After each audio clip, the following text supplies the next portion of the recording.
जय हिंद दोस्तों, स्वागत है आप सबके आपके अपने YouTube channel self study with Kundan Kumar में। आज बात करेंगे पॉलिटिकल साइंस क्लास 12th और आप सबके लिए पॉलिटिकल साइंस से टॉप 10 MVBI सब्जेक्टिव क्वेश्चन कराने वाले हैं, जिसमें आपको शॉर्ट और लॉन्ग क्वेश्चन है। और यह सेट 2 है और आपने सेट 1 नहीं देखे हैं तो जाके जरूर देख लीजिएगा, जिसका लिंक आपको आई बटन में या तो वीडियो के डिस्क्रिप्शन में डाल देंगे, वहां से आप जाके जरूर देख लीजिएगा। और आपको टोटल 1 से लेके 10 तक सेट कराने वाले हैं। और अगर आप 10 का 10 सेट देख लेते हैं तो आपको बोर्ड परीक्षा में इस 10 सेट से ही पूछा जाएगा 100%, ये उम्मीद मानिएगा मेरे प्यारे बच्चों। तो आपको हम यही कहेंगे कि 1 से लेके 10 तक जो सेट कराएंगे उसे आप अच्छे से जरूर पढ़ लीजिएगा और अपनी कॉपी में जरूर नोट कर लीजिएगा। और चैनल पे फर्स्ट बार है, चैनल को सब्सक्राइब कर लीजिए, बेल आइकन को ऑल कर लीजिए। टेलीग्राम को आप 100% ज्वाइन कर लीजिए, क्योंकि यहाँ पर आपको टेस्ट होता है और टेस्ट के माध्यम से आप पता कर सकते हैं कि आपका तैयारी किस लेवल का हो गया है। तो चलिए हम आगे चलते हैं। और अगर आप आर्ट्स का ऑल PDF नोट्स लेना चाहते हैं, जिसमें subjective objective model paper question bank सारा का सारा A to Z मिल जाएगा, तो आप हमें इस नंबर पे कॉल या मैसेज करके ज्वाइन कर सकते हैं। मात्र अभी आपको थोड़ा सा पैसा चार्ज लगेगा, उसके बाद वहां पर आप ज्वाइन कर सकते हैं। अब हम यहाँ से 1 नंबर से स्टार्ट करते हैं और आपको फिर से बता रहे मेरे प्यारे बच्चों, अभी तक आपने सेट 1 नहीं देखे हैं तो जाके जरूर देखिए, जिसका लिंक आपको वीडियो के डिस्क्रिप्शन में डाल दिए हैं। वहां पर सब्जेक्टिव MVBI सब्जेक्टिव प्लेलिस्ट मिलेगा, उस पर क्लिक करके आप पूरा देख लीजिएगा, ठीक है। अब चलिए हम यहाँ से 1 नंबर से स्टार्ट करते हैं। और 1 नंबर में क्या लिखा है, प्रश्न को देखिएगा कि संयुक्त राष्ट्र संघ के उद्देश्यों की विवेचना करें। वेरी वेरी इंपॉर्टेंट प्रश्न। क्या है? वेरी वेरी इंपॉर्टेंट प्रश्न है कि संयुक्त राष्ट्र संघ के उद्देश्यों के बारे में बताना है, उसके जो क्या क्या उद्देश्य थे उसके बारे में आपको बताना है। तो आपको कितना नंबर मिलेगा? 2 नंबर, कभी कभी 5 नंबर में मिल जाता है, ठीक है। उत्तर में क्या लिखा है कि संयुक्त राष्ट्र संघ के निम्नलिखित उद्देश्य है। देखिए, किसी भी देश का हो तो इसका उद्देश्य जो हो सकता है निम्नलिखित हो सकता है, अनेक प्रकार का होता है।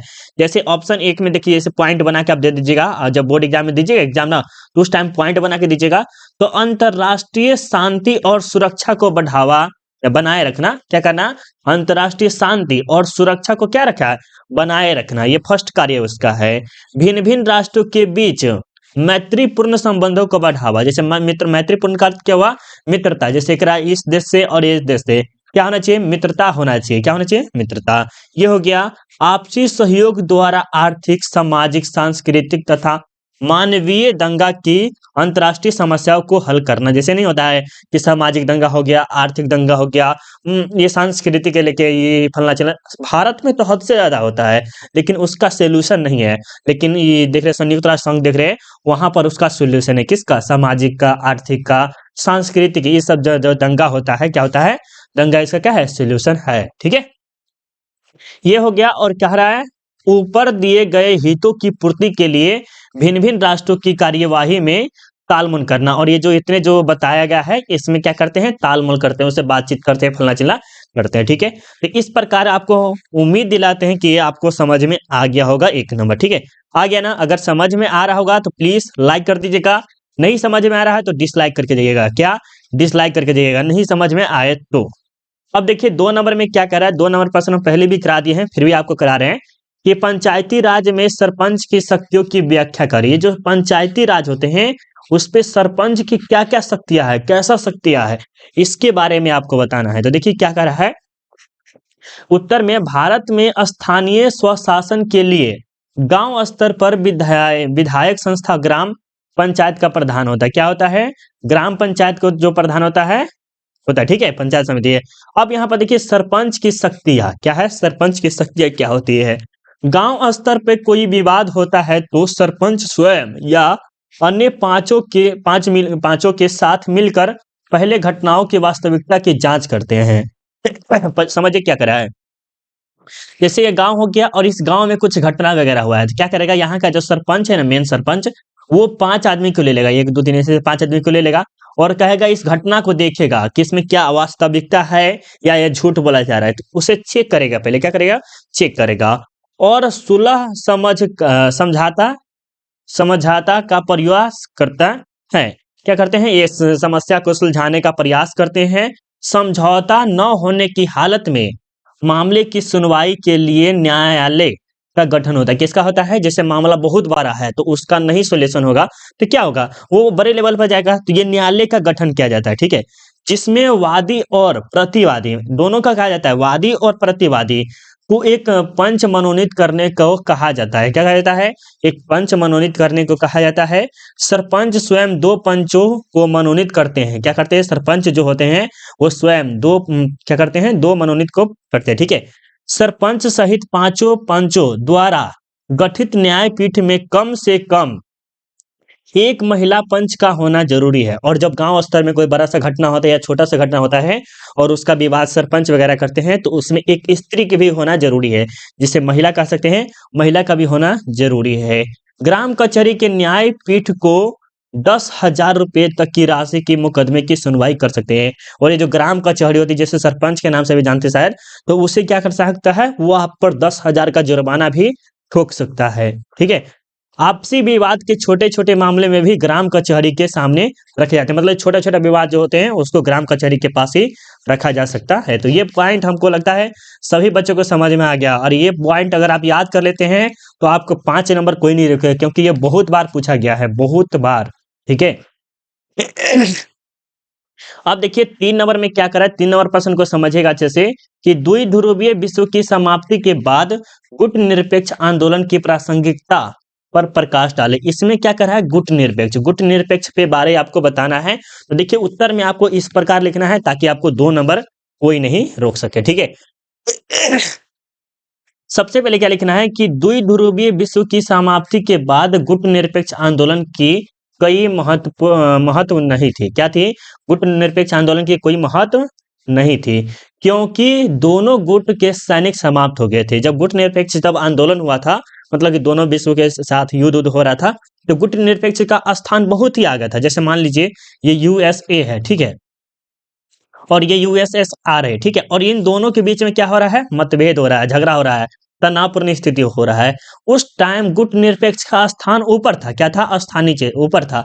लेकिन ये दोनों सेना मर गए, उसके बाद क्या गया, इसका जो स्थान था वो एक के बाद डायरेक्ट नीचे आ गया। हालांकि गुट निरपेक्ष का उद्देश्य विश्व में शांति, सुरक्षा व सहयोग निश्चित करना है। अब गुट निरपेक्ष का अर्थ क्या होता है, इसका मुख्य कार्य क्या होता है, विश्व में शांति बनाए रखना, जनता सबकी सेवा करना, सुरक्षा करना, सहयोग करना, ये सब कार्य हैं। और जब तक यह व्यवस्था लागू नहीं होगा तब तक इस आंदोलन की कोई भूमिका नहीं होगी। अगर आप इस प्रकार के पॉइंट का अगर नोट करते हैं कॉपी में, मुझे उम्मीद है कि आप अच्छा खासा स्कोर कर लेंगे, ठीक है। अब देखिए 4 नंबर में क्या कह रहा है कि जन लोकतंत्र क्या है। क्या कह रहा है कि जन लोकतंत्र क्या है, इसके बारे में उत्तर देना है या आपको बताना क्या है। शीत युद्ध के दौरान पूर्वी यूरोप के कुछ देश जैसे पोलैंड, चेकोस्लोवाकिया ने कम्युनिस्ट के साथ मिलकर मिले जुले मंत्रिपरिषद में अपना दबदबा कर लिया, उसे ही जन लोकतंत्र कहते हैं। थोड़ा सा ये पॉइंट थोड़ा सा अपने से याद करने वाला है, तो आप जरूर याद कर लिए होंगे, ठीक है। 5 नंबर देखिए क्या कह रहा है कि शॉक थेरेपी क्या है। क्या कह रहा है कि शॉक थेरेपी क्या है, इसके बारे में उत्तर देना है। तो सोवियत संघ के विघटन के बाद रूस 12 ही कष्ट से पूर्ण रूप से गुजर रहा था। देखिए इसमें क्या कह रहा है, प्रश्न को अच्छे से हम समझाने की कोशिश करेंगे कि शॉक थेरेपी का अर्थ क्या होता है। तो सोवियत संघ के विघटन मतलब कि विनाश इसका हो गया, समाप्त हो गया। उसके बाद जो है ना, रूस 12 में कष्ट से गुजर रहा था। क्या कष्टपूर्ण से गुजर रहा था? कौन? ये रूस। कौन होकर गुजर रहा था? रूस। अतः इसी विषम परिस्थिति में रूस तथा मध्य एशिया के गणराज्य पूर्वी यूरोप के देशों के आर्थिक विकास का मॉडल अपनाया, जिसे शॉक थेरेपी कहा जाता है। अपनाया जिसे क्या कहते हैं, शॉक थेरेपी कहते हैं, ठीक है। ये भी प्रश्न आपके लिए वेरी वेरी इंपॉर्टेंट है, जरूर इसे भी याद कर लीजिए, क्योंकि पॉलिटिकल साइंस में जो सब्जेक्टिव रहता है ना, वो अगर आप याद करेंगे तो आपके लिए बेस्ट होगा, ठीक है। और ये प्रश्न तो कहिए MVVI है। क्या है? MVVI प्रश्न है, ठीक है। एक ध्रुवीय विश्व क्या है? एक ध्रुवीय विश्व क्या है? तो उत्तर में आपको इस प्रकार लिखना है कि वैसी स्थिति जिससे विश्व का एक देश इतना ताकतवर हो जाए कि जिसका मुकाबला करना असमर्थ हो जाए, या उसका मुकाबला करना असमर्थ हो जाए। जैसे मान लीजिए ये है USA और ये है USSR, ये दोनों के दोनों महाशक्तिशाली है। जिसमें से एक विघटन हो जाता है, इसका समाप्त हो जाता है, तो बचा सिर्फ ये। और ये क्या करेगा, ये पूरे देश पे अपना क्या करेगा, मुकाबला करवाने ताकतवर सबसे हो जाएगा। तो इससे कोई मुकाबला करेगा नहीं। यह व्यवस्था 1991 में सोवियत संघ के विघटन के बाद अमेरिका के नेतृत्व में आया, उसे ही एक ध्रुवीय कहते हैं। ये प्रश्न आपको समझ में आ गया होगा, मुझे पूरा उम्मीद है। ठीक है, हो सके तो फिर से इस बार समझा देते हैं, थोड़ा सा और अच्छे से समझ में आ जाएगा। देखिए इसमें क्या कह रहा है कि दो देश था, कोई कितने देश था, दो देश था। एक था यूएसए, बार बार लिख रहे हैं यूएसएसआर, ठीक है, दो देश था जिसका यूएसएसआर का जो है विभाजन हो जाता है, खत्म हो जाता है, विनाश हो जाता है। उसके बाद बचा कौन, अमेरिका। और अमेरिका इतना ताकतवर था, क्या था, इतना ताकतवर देश हो गया कि उसका मुकाबला कोई नहीं कर सकता, असमर्थ हो गया था। ठीक है, ये कब हुआ था, 1991 में, जब सोवियत संघ के विघटन हो गया, तब अमेरिका मात्र एक ऐसा देश बचा जो कि एक ध्रुव के नाम से प्रसिद्ध हो गया। ठीक है, यहाँ पर भी प्रश्न आपको समझ में आ गया ना, बिल्कुल समझ में आ रहा है ना, बहुत अच्छी बात है। अब देखिए 7 नंबर में क्या कह रहा है कि वैश्वीकरण क्या है, क्या कह रहा है कि वैश्वीकरण क्या है। तो उत्तर में आपको लिखना है कि वैश्वीकरण जिसे विश्व व्यापार व्यापार व्यापार होना चाहिए, यहाँ पर व्यापार भी कहते हैं, क्या कहते हैं, वैश्वीकरण जिसे विश्व व्यापार भी कहते हैं। यह एक प्रक्रिया है, क्या है, यह एक प्रक्रिया है जिससे कोई देश अपनी अर्थव्यवस्था को संपूर्ण विश्व को अर्थव्यवस्था के साथ जोड़ने का प्रयास करते हैं। इस प्रक्रिया की शुरुआत 1980 ईस्वी दशक में हुई। भारत ने इसे 1991 में अपनाया था। ठीक है, ये याद रख लीजिएगा, भारत क्या कहते हैं, 1991 में अपनाया था, किसको, वैश्वीकरण को। ठीक है, अब चलिए आपके सामने 8 नंबर में क्या कह रहा है कि वैश्वीकरण के कौन कौन लाभ है, क्या है, वैश्वीकरण के, जो यहाँ पर देखे तो वैश्वीकरण क्या है, और यहाँ पर क्या करें कि वैश्वीकरण की कौन कौन से लाभ हो सकते हैं। तो वैश्वीकरण के निम्नलिखित लाभ है, जो कि यहाँ पर सबसे पहले पूंजी के प्रवाह में वृद्धि होती है। जो पूंजी होती है, पैसा होती है, इनकम होती है, तो उसमें क्या होती है, बहुत ही ज्यादा बढ़ावा हो जाती है। तकनीक का आदान प्रदान होता है, जैसे तकनीक हो गया कि मशीन वगैरह हो गया, या कारखाना वखाना जैसे समझते हैं, मशीन वगैरह का ज्यादा ले सकते हैं, उसका क्या होता है, वो धीरे धीरे धीरे बढ़ावा होने थे, आदान यहाँ से यहाँ अलग मतलब लेन देन हो जाता है, एक तरह से समझिए। वैश्विक संबंधों में सुधार होता है, जब व्यापार होता है उसमें अच्छा खासा इंप्रूव होता है और सुधार वगैरह भी किया जाता है। विकास, कॉल नो भाई। देखिए विकासशील देश को विकास में गति आई, क्या है, विकासशील देश को विकास में गति आई। देशों के बीच दरिया घटी, क्या हुई, देशों के बीच में क्या हुई, दरिया घटी, जो कि आप ये समझ सकते हैं। ये सब पॉइंट है, क्या है, ये सब पॉइंट है, पॉइंट को अगर नोट करेंगे तो अच्छा होगा। तो कॉपी में नोट कर रहे हैं ना, अच्छी अच्छी बात है, ठीक है, नोट करिएगा। ठीक है, बहुत बच्चे बोलते हैं कि सर मुझे लाइव क्लास करना है, तो लाइव क्लास आप यूट्यूब पे जाइएगा, self study with Kundan Kumar search कीजिएगा, लाइव लिख दीजिएगा, उसके बाद आप लाइव क्लास ज्वाइन कर सकते हैं। मानव में तकनीकी कुशलता का विकास हुआ, मानव में भी तकनीकी कुशलता का विकास हुआ, राइट। अब ये 9वां प्रश्न जो देख रहे हैं, 9वां प्रश्न बहुत ही ज्यादा इंपॉर्टेंट है। और यहाँ पर क्या करें कि योजना आयोग पर टिप्पणी लिखे, क्या करा है कि योजना आयोग पर टिप्पणी लिखे।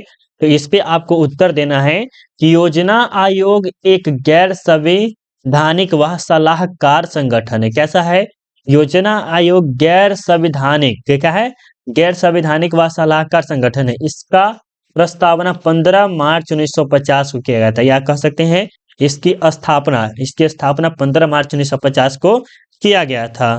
ये तथा इसके पदन अध्यक्ष प्रधानमंत्री होते हैं। ये जो योजना आयोग देख रहे हैं, नीति आयोग है, योजना आयोग है, राष्ट्रीय आयोग हो गया, ये सब का जो अध्यक्ष कौन होते हैं, प्रधानमंत्री होते हैं, जिसमें 8 अध्यक्ष होते हैं। कितने अध्यक्ष होते हैं, टोटल 8 अध्यक्ष होते हैं। इसके सबसे पहले अध्यक्ष पंडित नेहरू तथा अंतिम नरेंद्र मोदी, और पहली महिला इंदिरा गांधी थी। और इस संस्था को 1 जनवरी 2015 को समाप्त करके नीति आयोग की स्थापना किया गया था। 1 जनवरी 2015 को किया गया, इसे समाप्त कर दिया था, किसको, ये 2014 ही में इसको योजना आयोग को समाप्त कर दिया था, और उसके बदले में क्या किया, 1 जनवरी 2015 को नीति आयोग की स्थापना किया गया था। तो ये प्रश्न बहुत ही ज्यादा इंपॉर्टेंट है, इससे 2-3 ऑब्जेक्टिव भी बनते हैं। चलिए हम ऑब्जेक्टिव पे थोड़ा सा फोकस कर लेते हैं, क्या क्या ऑब्जेक्टिव बनेगा, ठीक है, थोड़ा सा ऑब्जेक्टिव पे फोकस कर लेते हैं, इसमें क्या क्या ऑब्जेक्टिव बन सकता है, राइट। क्योंकि ऑब्जेक्टिव भी बहुत बार पूछा जाता है। सबसे पहले पूछा जाएगा कि योजना आयोग कैसा संविधान है, तो योजना आयोग एक गैर संवैधानिक संगठन है जिसकी स्थापना 15 मार्च 1950 को किया गया था। इसके जो अध्यक्ष होते हैं प्रधानमंत्री होते हैं। इसमें टोटल कितने अध्यक्ष है? तो 8 अध्यक्ष है। इसके सबसे पहले अध्यक्ष कौन है? तो पंडित नेहरू है। और अंतिम नरेंद्र मोदी, और महिला में कौन है? इंदिरा गांधी है। और इसे क्या किया गया? 2014 में इसे समाप्त कर दिया था। किसे? योजना आयोग को। और उसके बदले में 1 जनवरी 2015 को नीति आयोग की स्थापना की गई थी। तो यहाँ पर 4-5 ऑब्जेक्टिव बनते हैं, जरूर आप इसे नोट कर लेंगे। ठीक है, ये आपका 10वां प्रश्न, लास्ट प्रश्न है कि भारत में विपक्षी दल के उदय के क्या कारण है? भारत में विपक्षी दल के उदय के क्या कारण है? तो उत्तर में आपको इस प्रकार लिखना है कि भारत में विपक्षी दल के निम्नलिखित कारण है, जो कि इस प्रकार लिखा गया है। सत्तारूढ़ दल की स्वच्छता चरित्र पर नियंत्रण के लिए, असंतुलित क्षेत्रीय विकास के कारण, लोकतंत्र को मजबूत बनाने के लिए, जनता के हितों के संरक्षण के लिए। तो ये एक प्रकार के टर्म है, पॉइंट है, जिस पॉइंट को अगर आप नोट करेंगे कॉपी में तो ज्यादा से ज्यादा लाभ उठा पाएंगे। अगर आप पूरा का पूरा पीडीएफ ले भी लेना चाहते हैं तो पीडीएफ लेके आप अच्छा खासा तैयारी कर सकते हैं पूरा का पूरा। तो इस नंबर पे कॉल या मैसेज करके ज्वाइन कर सकते हैं। मात्र अभी आपको ऑफर चल रहा है, उसमें ज्वाइन कर सकते हैं। अगर आप सेट 3 मंगवाना चाहते हैं तो जरूर कमेंट करिएगा। अगर आप सेट 3, 4, 5, 6, 7, 8, 9 ये सभी के सभी सेट 10 तक देखना चाहते हैं तो वीडियो के डिस्क्रिप्शन में बना हुआ है पहले से वीडियो, ये सब रिवाइज करवा रहे हैं तो जाके जरूर देख सकते हैं। ठीक है, अगर आपको पीडीएफ वगैरह इन्फॉर्मेशन वगैरह चाहिए, अगर आपको व्हाट्सएप ग्रुप पे जोड़ना है तो आप हमें इस नंबर पे मैसेज करके 8578002739 इस नंबर पे मैसेज करके ज्वाइन कर सकते हैं व्हाट्सएप ग्रुप। ठीक है, चलिए मिलते हैं अगले वीडियो में। अभी के लिए बाय बाय, जय हिंद, जय भारत।